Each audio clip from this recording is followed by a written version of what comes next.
Sa palasyo ni Zeno, nagsalita ang Daishinkan. Beerus, makinig kang mabuti. Burahin mo ang mga alaala ng pamilya ni Goku at baguhin mo ang tingin ng lahat sa kanya. Gawin mong kamuhian siya ng lahat, gawin mo siyang mapanganib, isang pangalang magdudulot ng takot sa halip na pag-asa. Natigilan si Beerus. Hindi man gumalaw ang kanyang katawan, nag-aalab naman sa galit ang kanyang puso. Bumaon ang kanyang mga kuko sa sariling palad. Hindi siya sang-ayon sa pasya, pero alam niyang wala siyang pagpipilian. Sa wakas, mahina at wasak ang kanyang tinig ng magsalita. Kung iyan ang inyong utos, Daishinkan. Si Whis, na nakatayo sa likuran nila, ay nakaramdam ng matinding paninikip ng dibdib.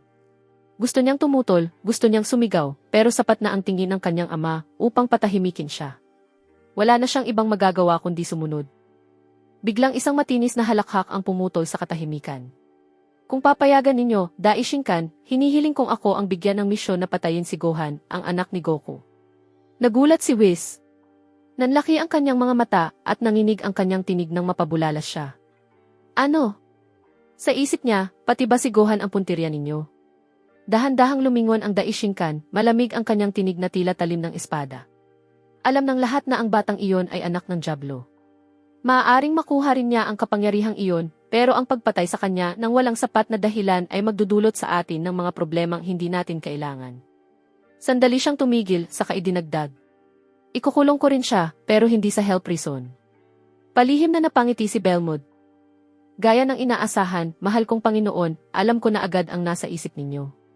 Isang tingin lang ng Daishinkan ang sapat para maramdaman ni Belmod na tila may mga tinik na bumaon sa kanyang lalamunan. Nahihirapan siyang lumunok. Nagbabala ang Daishinkan sa malamig na tinig. Pinapayuhan kita, huwag kang kikilos ng mag-isa.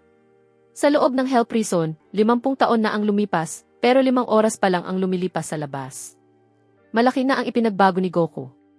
Humaba na ang kanyang balbas, bahagyang yumuko ang kanyang katawan, nangayayat ang kanyang mga kalamnan, pero mas naging malalim ang kanyang mga mata, punong-puno ng pinipigilang galit. Hindi man lang niya iniangat ang kanyang ulo nang maramdaman niya ang presensyang iyon at mapait na nagsalita ng may panunuya. Bumalik ka na naman, traitor. Ano na naman ang gusto mo? Nasasarapan ka bang panoorin akong magdusa? Humakbang pasulong ang Daishinkan, walang bahid ng awa ang kanyang tinig. Nalaman naming hindi lang ikaw ang banta sa amin. Kaya hindi ka na mag-isang ikukulong. May isa pang tao na mamamatay rin ng dahan-dahan, katulad mo. Pagkatapos ay sinabi niya iyon sa nakamamatay na lamig ng kanyang tinig. Ang anak mo, si Gohan. Parang tumigil ang oras. Napasigaw si Goku, isang sigaw na tila yumanig sa mismong hell prison. Ano? Hinila niya ang mga kadena gamit ang buong lakas niya. Dumaloy ang dugo mula sa kanyang mga pulsuhan. Kapag ginalaw ninyo kahit isang hibla ng buhok ng pamilya ko, papatayin ko kayo. Papatayin ko kayong lahat. Walang kinalaman si Gohan dito. Ako ang nagtiwala sa inyo. Ako ang nagligtas sa mga universo. Ako ang nagpapanatili ng kapayapaan para sa lahat. At ito ang naging kapalit. Nabasag ang kanyang tinig, pero hindi siya nagmakaawa. Walang pakialam na sinabi ng Daishinkan. Wala akong pakialam kina Jiren o Jin. Isa kang nilalang na hindi dapat umiiral. Ang kapangyarihan mo ay lumalakas sa paraang hindi likas. Sa bawat araw na lumilipas, lalo kang kinagigiliwan ni Zeno, at darating ang panahong maaaring mawala ng posisyon ang isa sa mga God of Destruction, o ako ang mawala ng akin, o baka ikaw pa mismo ang pumalit kay Zeno. Lumapit pa siya at bumulong. Hindi ka dapat umiiral sa mundong ito. Dito ka na mananatili habang buhay, unti-unting maubos ang lakas mo hanggang sa mamatay ka. Mapait na natawa si Goku. Ha ha ha ha ha. At sa tingin mo ba, walang susubok na iligtas ako? Malamig na sumagot ang Daishinkan, huwag kang mag-alala, walang darating. Sa katunayan, baka masaya pa sila ngayong habang buhay ka nang nakakulong. Nanigas si Goku. Ano ang ibig mong sabihin? Sinabi iyon ng Daishinkan na parang isang saksak. Marahil, sa mga oras na ito, binubura na ni Beerus ang mga alaala ng lahat ng kaibigan mo at ipinakikilala ka bilang isang mapanirang halimaw na walang sinumang dapat lumapit. Napasigaw si Goku sa matinding galit. Ano ang ginawa mo, demonyo ka? Papatayin kita. Tumalikod ang Daishinkan. Wala ka nang magagawa ngayon. Babalik ako sa lalong madaling panahon at ito na ang simula ng huling pagbibilang ng nalalabi mong buhay. Napasigaw si Goku habang papalayo siya. Makakalabas ako. Isinusumpa kong makakalabas ako. Tandaan mong mabuti ang mukha kong ito. Umalis ang Daishinkan, iniwang nag-aalab sa matinding galit ang puso ni Goku. Sa Universe 7, sa Earth, dumating sina Kutela at Romshi sa direktang utos. Dakpin si Gohan.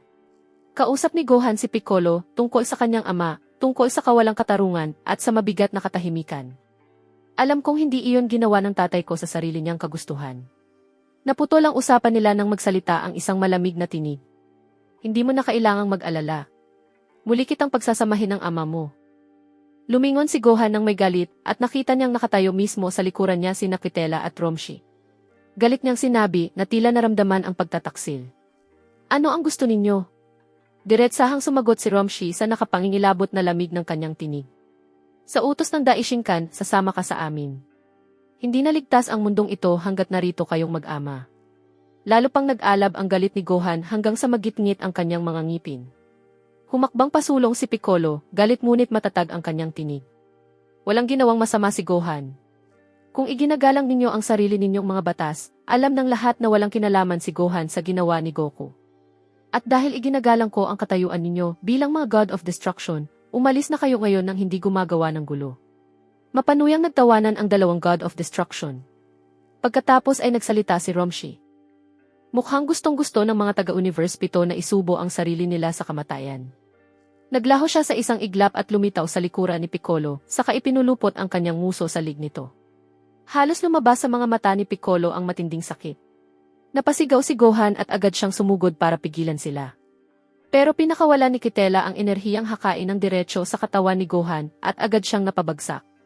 Nang humupa ang alikabok, bumulwak ang dugo mula sa bibig ni Gohan.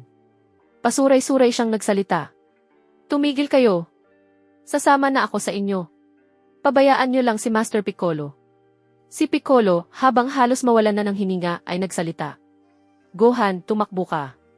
Tumawa si Kitela. Huli na ang lahat. Biglang may narinig na malakas na pagkapunit. Nagsimulang mabiyak ang ulo ni Piccolo. Mas malakas pa ang lagaslas ng dugo kaysa sa mga sigaw, isang malupit na tunog ng pagkapunit na para bang ayaw mismong bumitaw ng katawan sa buhay. Lalo pang hinigpitan ni Romshi ang pagkakapulupot ng kanyang nguso sa liig ni Piccolo nang may mabangis na puwersa. Isang saglit lang. Pagkatapos, humiwalay ang ulo sa katawan. Walang awang nasaksihan ni Gohan ang lahat. Ang ulong gumugulong sa lupa, ang katawang bumagsak, at ang lilang dugong kumalat sa paligid. Isang tanawing hindi niya kailanman ninais na makita sa buong buhay niya. Isang tanawing habang buhay na ukit sa kanyang alaala. Si Piccolo, ang ikalawa niyang ama, ang nagturo sa kanya ng pagtitiis, ang laging pumupuno sa lugar ni Goku tuwing wala ito. Natigilan si Gohan. Wala na siyang marinig. Wala na rin siyang makita. Umalingaw-ngaw ang mapanuyang halakhak ng mga God of Destruction na sina Kitela at Romshi, na para bang libangan lang sa kanila ang nangyari, na para bang walang halaga ang buhay ni Piccolo. At sa sandaling iyon, hindi na si Gohan ang dating Gohan. Isang pulang enerhiya ang sumabog mula sa kanyang katawan. Nagbitak ang lupa, nagliyab ang hangin, at nagningas ang kanyang mga mata sa matinding pulang liwanag. May iba pang nagising sa kanyang kalooban. Isang bagay na higit pa sa Beast Gohan. Isang bagay na nababalot ng kadiliman at matinding puot. Napalunok ang dalawang God of Destruction. Namutla ang kanilang mga mukha. Bumuhos ang malamig na pawis. Unti-unting gumapang ang takot sa kanilang mga puso. Nilamon ng sumabog na pulang liwanag mula sa kinaroroonan ni Gohan ang lahat. Naramdaman iyon ni Bulma, Chi-Chi, Krillin at ng lahat ng nasa paligid. Nagsalita si Chi-Chi, bakas ang matinding takot. Hindi pa ako nakakita ng ganito sa buong buhay ko. Si Krillin, nanlalaki ang mga mata sa pagkabigla, ay nautal na nagsalita. Ito. Hindi ba dito ko iniwan sina Gohan at Piccolo? Sa sandaling iyon, nakita ng buong Earth, ng mga tao sa mga lungsod at mga tahanan, ang liwanag na iyon na tila naghati sa kalangitan, na para bang ang mismong planeta ang sumisigaw. Nagbagong anyo si Gohan bilang halimaw, level 3, isang presensyang dumudurog sa kagustuhang lumaban, isang anyong iisa lang ang udyok na iiwan sa sinuman. Ang tumakas.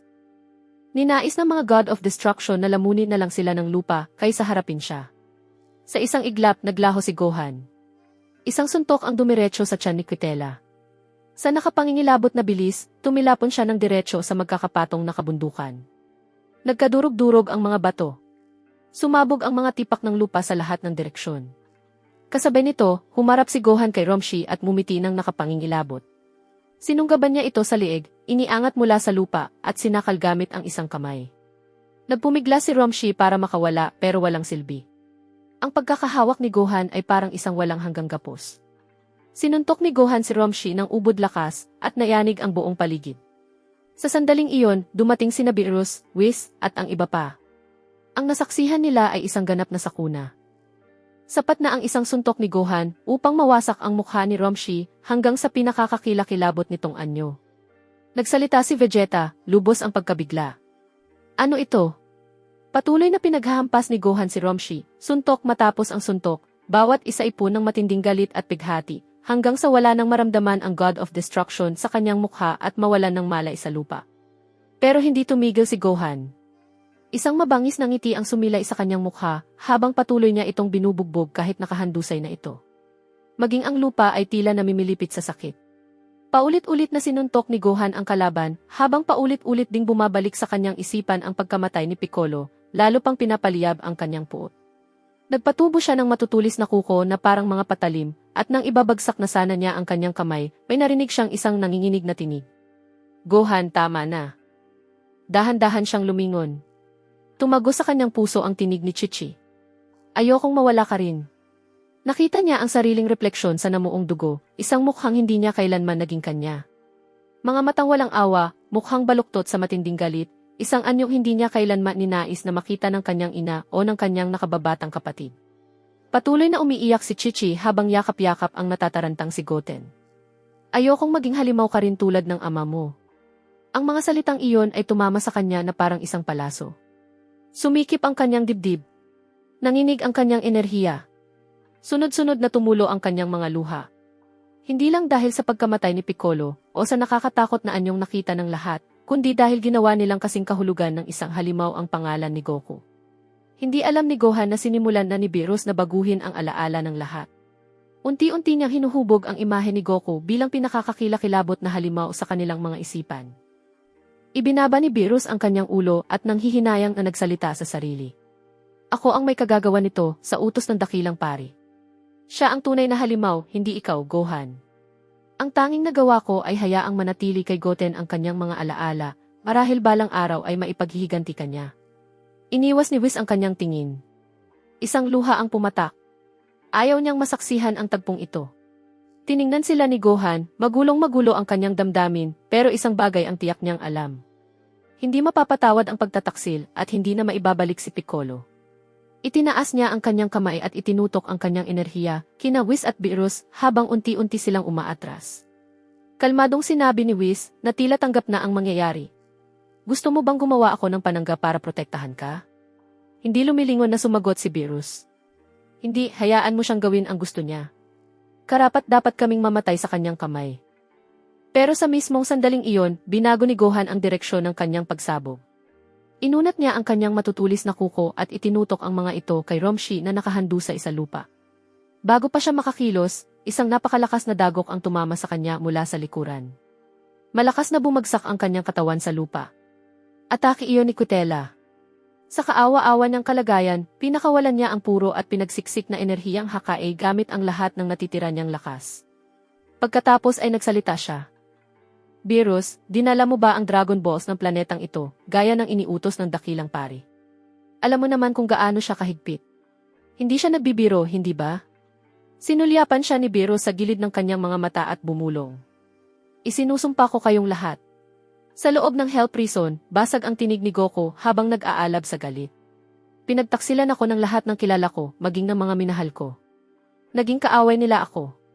Alam ba ito ni Zeno? Kasabot ba si Beerus sa plano? At si Whis? Alam din ba niya ang lahat ng ito? Isang mahinang halakhak ang umalingaw-ngaw mula sa kadiliman. Malamig na nagsalita ang hari ng kadiliman. Mukhang sa wakas ay sumuko ka na sa pagtatangkang makatakas. Marahas na iniangat ni Goku ang kanyang ulo, nagliliwanag ang kanyang mga mata. Mas mabuting manahimik ka. At huwag mo nang ipakita sa akin muli ang mukhang iyan. Humakbang pasulong ang hari ng kadiliman, naging maseryoso ang kanyang tinig. Bago ko sabihin sa iyo ang isang mahalagang bagay, kailangan mo munang malaman ang katotohanan. Plano ka ng patayin ni Jiren sa direktang utos ni Belmod. Kung hindi mo siya napatay, ikaw ang papatayin niya. At ayokong mamatay ka, dahil mamamatay rin ako kasama mo sa katawang ito. Natigilan si Goku, mabigat ang kanyang paghinga. Nagpatuloy ang hari ng kadiliman. Tungkol naman kay Jin, hindi kanya balak hulihin sa simula pa lang. Ang gusto niya ay tuluyan ng wakasan ang lahat. Kaya kinontrol ko ang damdamin mo at pinatay mo siya. Gusto kang patayin ang lahat ng God of Destruction, Goku. Napatawa si Goku, pero puno iyon ng pait at pangutya. Ha, buwisit! Pero kahit matapos ang lahat ng ito, hindi ko pa rin sila dapat patayin.